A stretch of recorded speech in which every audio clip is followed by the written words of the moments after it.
Well, hey folks, welcome to StreamingChurch.tv, our live video blog. My name is Phil Thompson. It's a pleasure to be with you. And as I always say, we do this live every Thursday evening, or almost every Thursday evening. And we will archive this, and so you can see it later on YouTube, or you can go to StreamingChurch.tv and look at our recorded videos. And today I am flying solo. I am going to be doing this solo today, and we're going to do a little more Q of A. This has been a kind of a popular subject in our theme in our streaming video stuff. We've had numerous guests on in the past, and we'll have some more on here in the near future. So it's great to be with you. So here's how it goes. If you are watching on our platform, our StreamingChurch.tv platform here, you've got some chat and different links like that. And so you can simply ask me a question on chat by typing it in. Now, if you're watching on maybe something like the iPhone that just has video, or Roku, or maybe you're watching on Facebook right now, which is just video, so you can't chat, so too bad. But you can always send me an email, support@streamingchurch.tv. That's support@streamingchurch.tv. And of course, we're live right now, so we'll try to answer those questions. But if you're watching this, obviously, in an archive form, you can still send us an email anytime. Then we'll get back to you with the question. We'll reply back to you, email to email, or even call you if you want. So what we do with this program is it's primarily involving streaming video. We're a company that helps churches, ministries, and small businesses stream online, and we also have websites, and so that's primarily what we talk about most of the time, although there are times we talk about other subjects. Usually it's having to do with your church-related stuff, so whether it be music, lighting, sound, technical stuff of that nature, computer stuff. So you can feel free to ask us questions. We will do our very best to answer them for you. So let's just jump right into it, shall we? All right, so I got a question here from David, who's asking me, we're considering streaming in HD. Can you give us some information? Well, David, the issue here, when people are streaming, churches particularly streaming, you have HD or you have SD, standard video or high definition. And the truth of the matter is high definition is not really high definition on the web, but it is considerably high quality. The issue, though, kind of comes down to this: it's bandwidth. It's all about bandwidth and your bit rate. So if you want to stream it in an HD type of deal, it's going to take a lot of a bit rate, and it's going to take a high upload speed, and then you have to consider the fact that you've got to have the equipment to process all that, to get it from your camera through switchers and into your computer. And again, that's very possible, and our company can do that for you. You can stream HD with our company, StreamingChurch.tv. The other thing you have to be concerned about is people on the other end who are viewing your stream in their networks have to have their internet service providers have to have good speed to be able to do that. Honestly, you can do this, but I would strongly recommend that you use standard definition, SD. You can really do a lot of stuff with SD and make it look good. You can change your pixels, your input to a 720, and there's a lot of things you can do with the player. And then we recommend your configuration at your location, at your church, wherever you're doing this from. We really recommend FireWire. And so there's other video capture devices out there. If you've been on this, if you've watched this stream before that I do, we recommend the Grass Valley video capture device. And that is ADVC55, Grass Valley ADVC55. Grass Valley does a good job. It's obviously it's going to be composite, or S-video on one side, and then on the other. Oh, I've got one right here. Imagine this. It's going to be composite on one side, and then it's going to be FireWire out. And I'm going to lecture here for just a moment more about FireWire. FireWire is a very good source to use for streaming. It's a different input than USB. If you have a Mac or a computer with a tower, you can easily put a FireWire card in there for about $35, $37, and it just processes the data much better. And so we would recommend that. There are other ways to do this, yes, and we can help you with that, but I'm talking simple here. and yet you can still get a good quality from it. So I hope that helps. And David, you can just email us to support@StreamingChurch TV for more information. All right, moving right along here as we go through some questions here. Good to have you here. If you just joined us, I'm Phil Thompson, StreamingChurch.tv, talking about streaming video and technology for churches, ministries, and small businesses. If the new Androids don't have Flash, how can they view streaming services on your site? Well, that's a good question, because we do have new Androids are coming out. They've done away with Flash now on the Androids, and the truth is there's other ways to skin a cat. HTML5 is the way to go, and now on our platform, if you have an Android that does not have Flash, a new Android, HTML5, it should pick up the stream. It should be able to view it and see everything that's going on and hear it. All right, so there's Flash is being kind of phased out on the Androids, and of course we are compatible with the iOS, iPhones, iPads, and those kind of things. All right, so if you need more information on that, get with us on that. Some phones, some of the older Androids don't have Flash at all, and some of the older models, the older operating systems, can be a problem sometimes. So if you're having issues, let me know. Support@StreamingChurch.tv. All right, thanks, George. What's the difference? Question number 3 here as we move along here. What's the difference between your company and the free streaming services out there? You mean there's free services out there? Yes, there are. There are companies that do free services. Well, first of all, you're not going to get any pop-up ads with StreamingChurch.tv.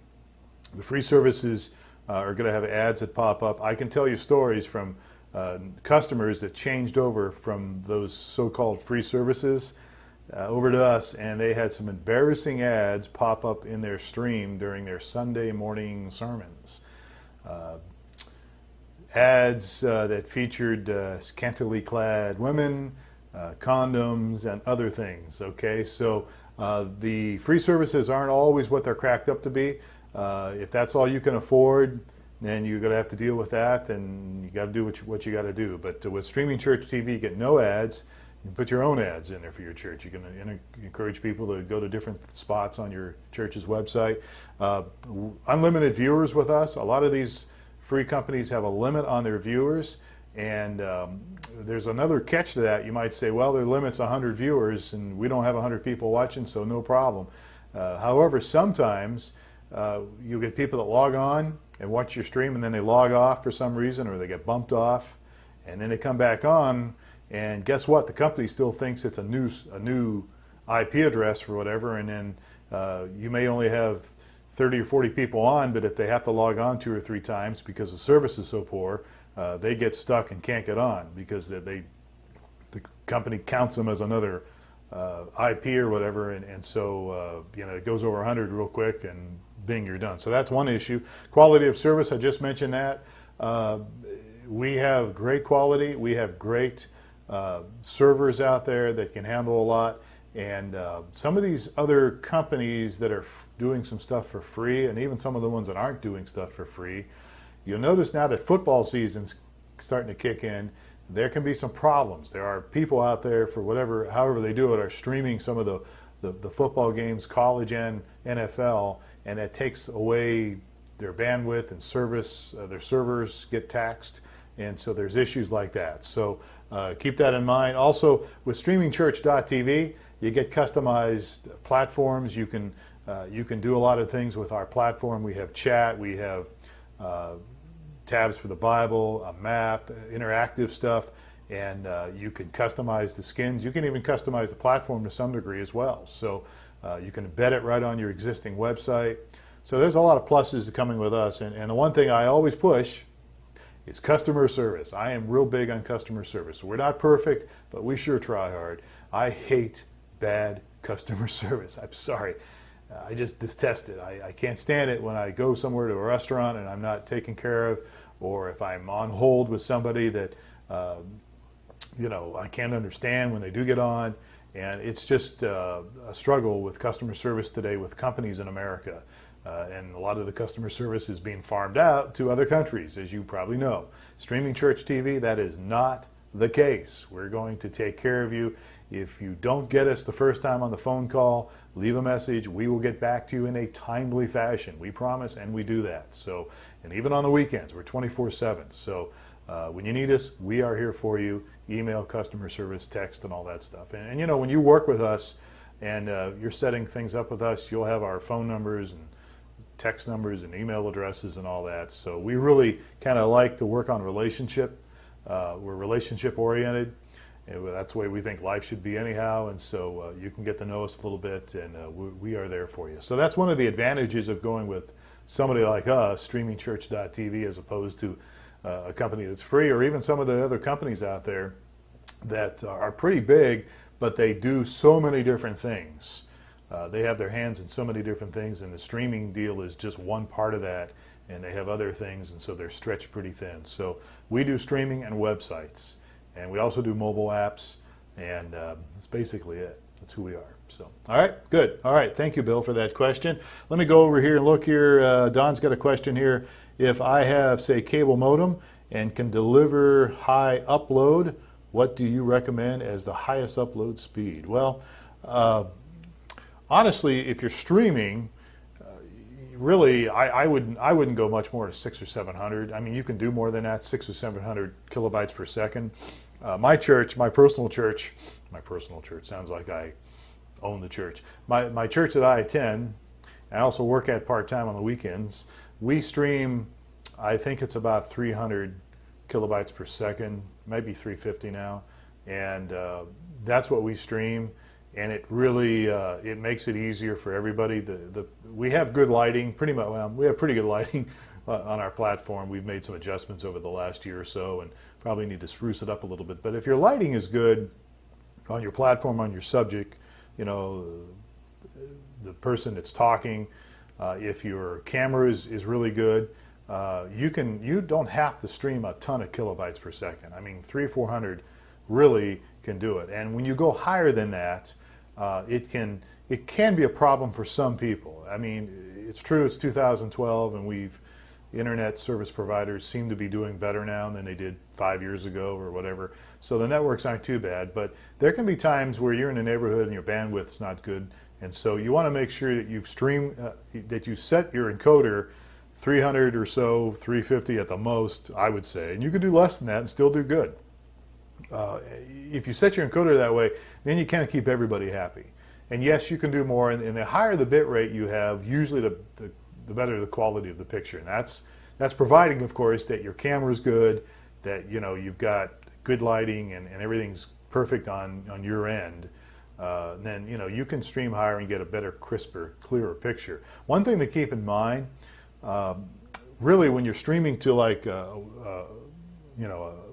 monitor here, a computer monitor, or your iPhone or iPad or whatever, it doesn't have to be a huge, a lot of bit rate. In fact, I'm getting tongue-tied here. Now, if you're streaming to a big flat screen, maybe going to another campus or something like we actually used to do, then yeah, you want to kick up the bit rate, and because you've got a big, huge flat screen, and you definitely need the bit rate's going to be a big part of that. So there's some stuff you need to do too.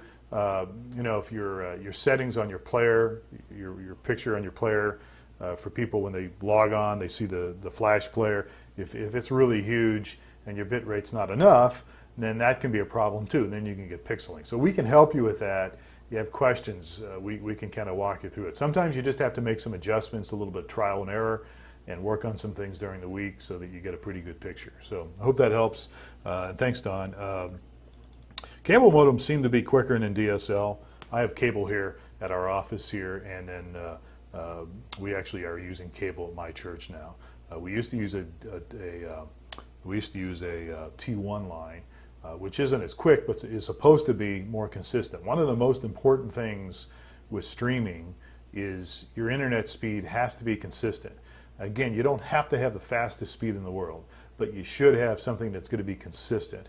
And let me just get on my little soapbox here and just say that if you're streaming at your facility, at your church facility or wherever it is, and you've got a bunch of people on your network at your church or wherever it is, that will shrink the bandwidth, And so keep people off your network when you're streaming, because that will guarantee, or at least help you, give you a much more better chance of success, because your bandwidth won't be shrinking. When everybody gets on at your church, the bandwidth will go down and shrink, and it can be a problem. And that can be true even in the people around your neighborhood. So it's a challenge at times. The T1 lines that we used to have supposedly guaranteed us so much bandwidth. I forget what it was, 500 or 600 kilobytes per second. They lied.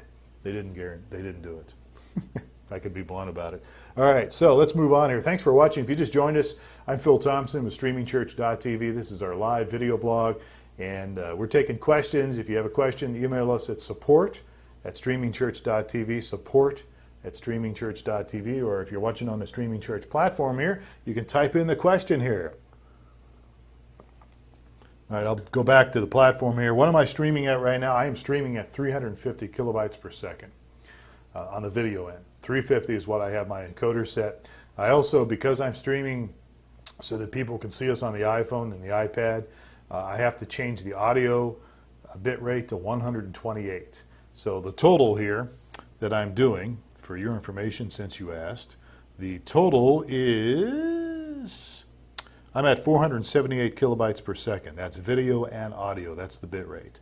And that's a little high, but that's okay. I just do it because I can. If that makes any sense. But if you're going to stream to the iPhone, the iPad, and you are not using AAC audio, you're using MP3, and then you have to set the kilobytes per second to 128, and you have to set well, since I'm on this subject here, let me just tell you what it is. The format's MP3 on the audio side. The channels have to be at stereo, and the sample rate has to be 44,100. And as I said, the bit rate needs to be 128. That's in an MP3. Now, if I had a Mac machine like my partner Steve Lacey has, I would just set the format for AAC and be done with it. AAC processes things a little differently. So, all right, guys, taking questions here. Thanks for being with us. And let's move on here, if I can do so, as I'm rambling on here. Next question. Do you have to be a church to use your streaming services? Troy, the answer is no. You don't have to be a church at all. You can be a business. We have a couple small businesses. We have some counselors that stream with us, and you don't have to be a church. You can be anybody out there. You could do your own show like I'm doing right now. I'm not a church. All right, so yeah, absolutely. Good question, Troy. You don't have to be a church to use our services. Another question coming up from Richard. What does a church mobile app do, and what does it cost? Church mobile app. All right, good. We always like to talk about that. Church mobile apps are really cool because we will, at Streaming Church TV, we will actually customize a app for your church, and that app will help. You can customize that app and do it pretty much whatever you want it to do within reason. This is an app. You're not going to be able to see this probably, but this is our Streaming Church TV app that is free. Anybody can get this. Go to the Apple Store or go to Google Play. You can't see it because the picture's not very good here, but you can, I'm sorry about that. So what you want to do is for your church app stuff, let us know if you're interested, because the church apps will do a lot of things. First of all, they just make it so easy for people to connect with your church. You can customize your church app to connect to different things on your website, your church calendar, your newsletter, events going on, special activities. You can make it so that it connects with that. If you're streaming, doing live streaming services, you can. It's easy. Somebody just pulls it up, pushes the button, and they can watch the stream. Or they can look at the recorded services. So there's a lot of variety of things the mobile app will do.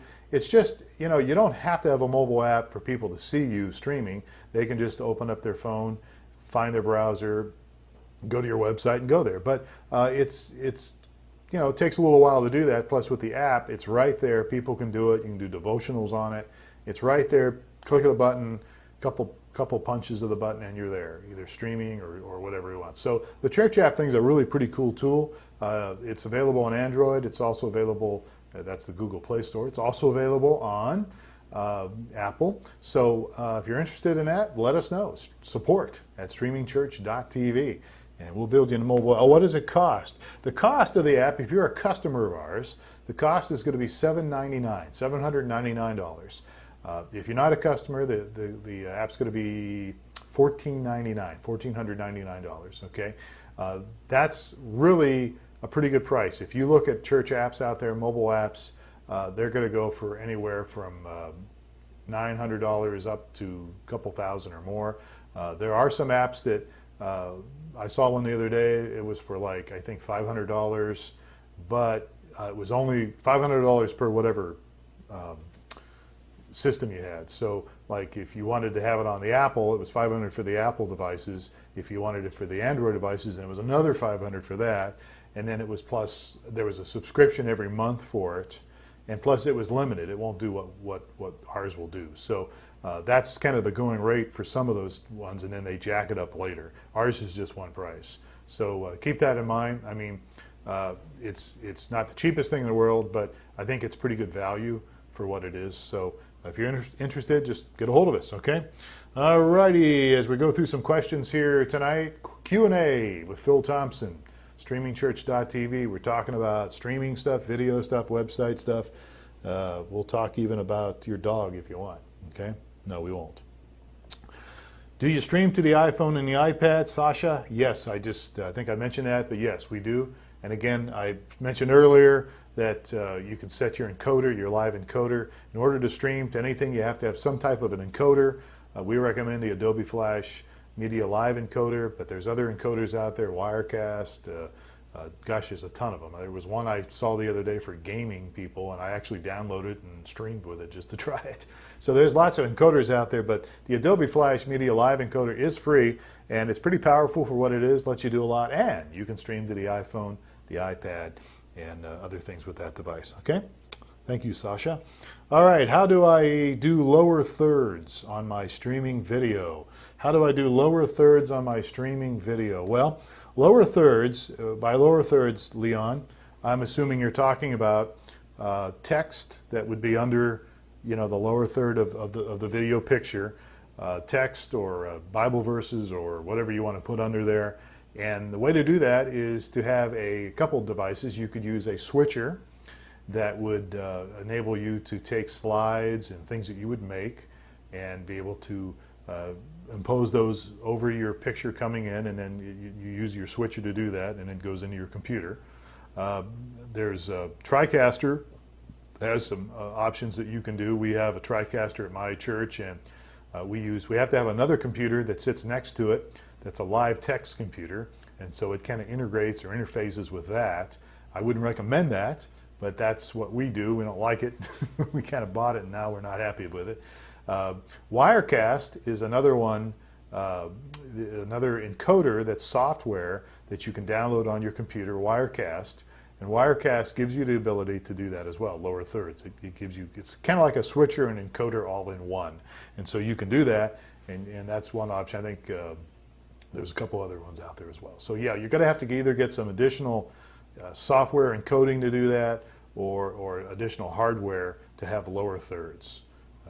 Or you could do this. You could put you could put something up, and you could just have the guy hold it like this, and then that would be the lower third. But that's probably not what you want to do, right? Sorry. My attempt at humor, not good. All right, we got a few more minutes left. We're talking Q&A here on a Thursday evening in Tucson, Arizona, where we are from.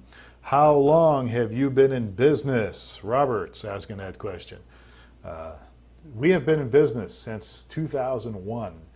StreamingChurch.tv, the parent company is JSL Solutions, and founded and president and founder Steve Lacy started JSL, I believe 2001, maybe 2000 now.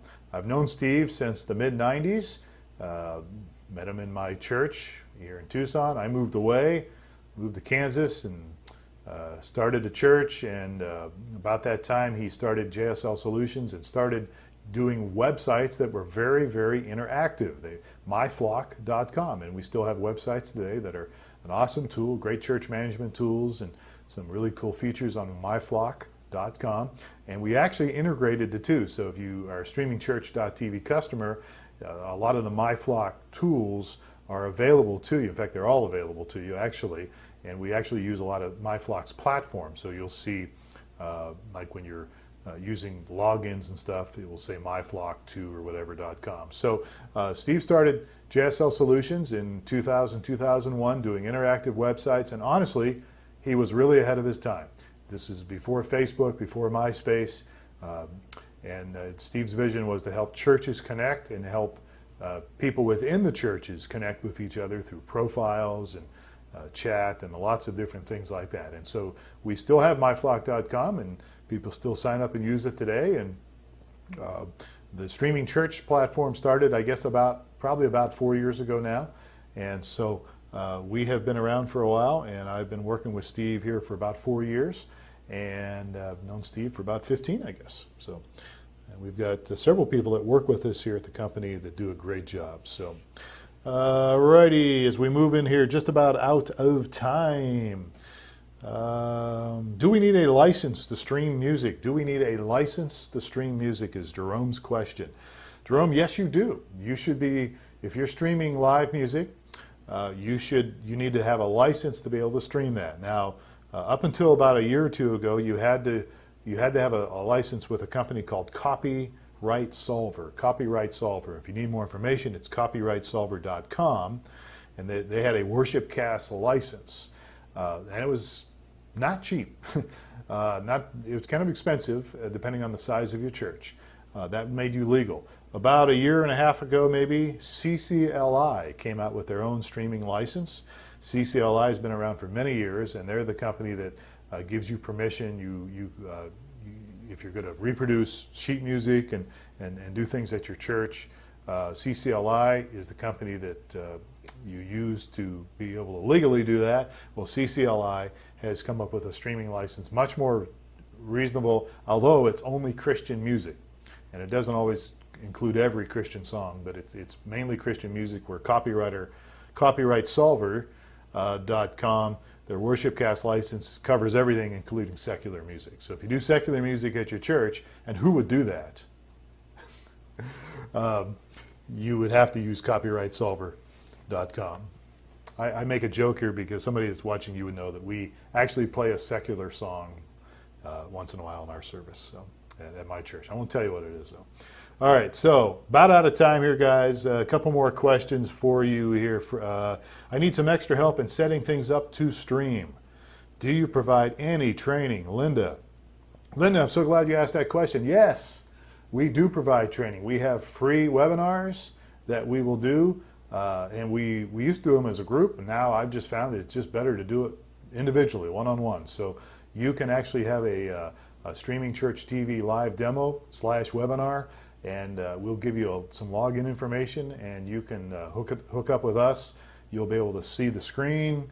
We'll walk you through it. We'll talk with you on the phone as we show you things and answer your questions. And so yes, we have training, and if you don't do the webinar, we are still always available either by phone or email all the time. So that's not a problem. We're very anxious to help people set up. We love helping people set up their streaming, and that includes websites too. So by all means, please take us up on that. Sorry, my phone's ringing here, but we'll train you on that, okay? One more question. Do you guys have websites and other stuff? Henry. Yes, Henry, we have websites. I just mentioned that. This question came in earlier. So we do have websites, myflock.com. You can do a free trial for 30 days. That includes our streaming platform. If you want to stream with us, you can do it for 30 days free of charge. And we just ask that you don't do big, huge conferences and have thousands of people online during the free trial, because it costs money. You know what I'm saying? So, but we do websites, and you can try it for free. And it has church management tools in it. It has all sorts of great features to help organize your church with groups and communicate with people. And the finances setup is really cool. A lot of hard work has gone into it over the years. And so, yes, we have websites, we have mobile apps, and we have streaming. That's what we do. So thanks for that question, Henry. Check us out. myflock.com is the website side of our company. myflock.com, and streamingchurch.tv is our streaming side of the company. So there you have it. All right, guys, I am just about out of time here. It is always good to be with you. Thank you so much for spending some time with us today. And this will be archived later. You can find us on YouTube, or you can just go to StreamingChurch.tv and look at our recorded services, and you'll see this up here as well. So again, thanks so much for your time. On behalf of Steve Lacey and the whole crew here at Streaming Church TV, you guys have yourself a great day, a great evening, and happy streaming.